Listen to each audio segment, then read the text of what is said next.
여러분 너무 반갑습니다. 방학코딩, 제가 그냥 방학코딩이라고 이름 붙였습니다. 방학코딩에 오신 여러분 모두 환영하고요. 함께 공부하게 돼서 너무 좀 반갑습니다. 우선은 저희가 그 공부를 바로 하기 앞서서 우리 목표를 한 번 더 짚고 가죠. 저희는 HTML과 CSS 그리고 자바스크립트를 배워서 방학 동안에 우리 각자가 속한 학과의 졸업 기준 체크리스트 웹 서비스를 완성시키려고 합니다. 네, 그런데 아시다시피 지금 언어가 3개나 되잖아요. 그래서 이 3개의 언어의 개념과 문법을 전부 이해하기에는 물리적인 시간이 우리에게는 좀 부족한 것 같습니다. 그래서 우리는 필요한 것들만 좀 추려서 그걸 정리한 다음에 그것들 위주로 좀 공부를 해볼까 합니다. 다들 아마 이런 망상 다들 해보셨을 것 같아요. 핸드폰 사용하면서 이런 앱이나 서비스 있으면 정말 대박 나겠다, 정말 떼돈 벌겠다 같은 그런 망상 혹시 해보신 적 있으신가요? 저는 되게 자주 하고 요즘도 계속 하고 있고요.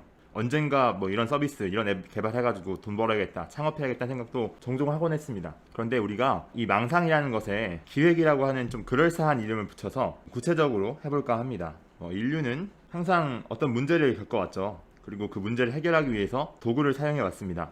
우리는 그런데 도구부터 이미 정했잖아요. HTML과 또 웹이라고 하는 도구를 이미 정했기 때문에 그 도구를 해결할 수 있는 문제를 정하면 될 것 같습니다. 잠시 제가 겪었던 문제를 나눠보고자 합니다. 때는 2018년 8월이었고요. 제가 2년간의 휴학을 마치고 4학년 2학기, 그러니까 마지막 학기를 복학을 앞둔 시점이었습니다. 그런데 제가 나온 학교는 졸업을 하려면 최소 132학점은 들어야지 졸업이 가능했어요. 근데 문제는 제가 4학년 1학기 중간고사를 마칠 때까지만 해도 그 기준이 127학점인 줄로만 굳게 믿고 있었습니다. 하마터면 졸업을 늦게 할 뻔했죠. 이 사실을 뒤늦게라도 알긴 했지만 그 대가로 저는 마지막 학기에 17학점을 들었어야 됐습니다. 4학년 막학기에 7학점을 듣는다는 건 되게 바보 같은 짓입니다. 여러분 나중에라도 혹시 제 말이 기억이 나신다면 절대 이러지 마시고 미리미리 좀 잘 채워 넣으시면 좋을 것 같아요. 어쨌든 7학점도 17학점인데 아무 과목이만 들으면 되는 게 아니었어가지고 여러 가지 과목별로도 막 체크를 하곤 했습니다. 몇 번이고 확인해서 결과적으로 잘 졸업은 할 수 있었고요. 공교롭게도 제가 졸업하자마자 제가 공부했던 심리학과의 학과 사무실에서 근무를 하게 됐어요.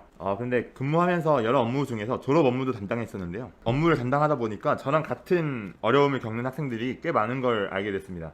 졸업 기준을 헷갈려서 수강 신청 직전에 연락하는 학생도 있었고요. 전공 기초와 필수 과목을 헷갈리는 학생도 있었고, 외국인 유학생의 경우는 말이 잘 통하지 않다 보니까 기준을 잘 알려주는데도 꽤 애를 먹었던 기억이 납니다. 그런데 사실 이런 문제는 간단하게 해결할 수 있긴 합니다. 학과 사무실에 방문하거나 가끔씩 전화를 한다거나 혹은 학과 홈페이지 공지사항만 참고해도 많은 부분 해결할 수 있는 문제긴 한데요. 근데 이상하게도 학생들이 그렇게 하지 않는다는 겁니다. 그래서 왜일까 저도 생각해봤어요.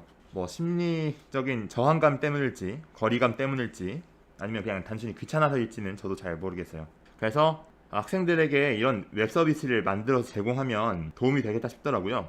또 저도 업무를 보고 있던 상황이었기 때문에 학생들도 체크가 되고 업무를 보는 입장에서도 다 몇 번씩 그냥 눈으로 보고 수기로 체크하기 때문에 서로 더블 체크가 되면 더 안전하게, 더 확실하게 졸업할 수 있겠다는 생각이 들더라고요. 지금 보시는 건 제가 만들었던 서비스의 초기 디자인입니다. 파워포인트로 만들었고요. 그냥 도형이랑 표 이렇게 대충 넣어가지고 간단하게 만들어 봤던 겁니다. 이렇게 초기 디자인을 하고 이렇게 코딩 과정을 거쳐서 이 체크포크레드라는 서비스를 완성할 수 있었습니다. 정리를 해보자면 저는 이렇게 시작했던 것 같아요. 제가 겪고 있는 문제가 뭔지를 먼저 파악을 했고요. 또 저와 같은 처지에 있는, 저와 비슷한 문제를 겪고 있는 사람들을 고객으로 설정했습니다. 저와 또 여러분의 경우에는 우리 학과의 학생들이 되겠죠. 우리의 문제는 졸업 기준이 헷갈린다는 것. 그리고 도구로는 HTML과 CSS, 자바스크립트, 여러 계획과 실행과 또 시행착오를 거쳐서 서비스를 완성할 수 있었습니다. 네, 그래서 여러분도 이런 과정을 좀 겪어보셨으면 좋겠어요. 제가 물론 이미 제 경험을 통해서 어떤 답을 정해놓고 말씀드린 거긴 하지만 그래도 여러분 연습장을 꺼내시거나 혹은 노트북을 켜셔서 이렇게 여러분만의 그 서비스 디자인이나 기획을 좀 해보셨으면 좋겠어요.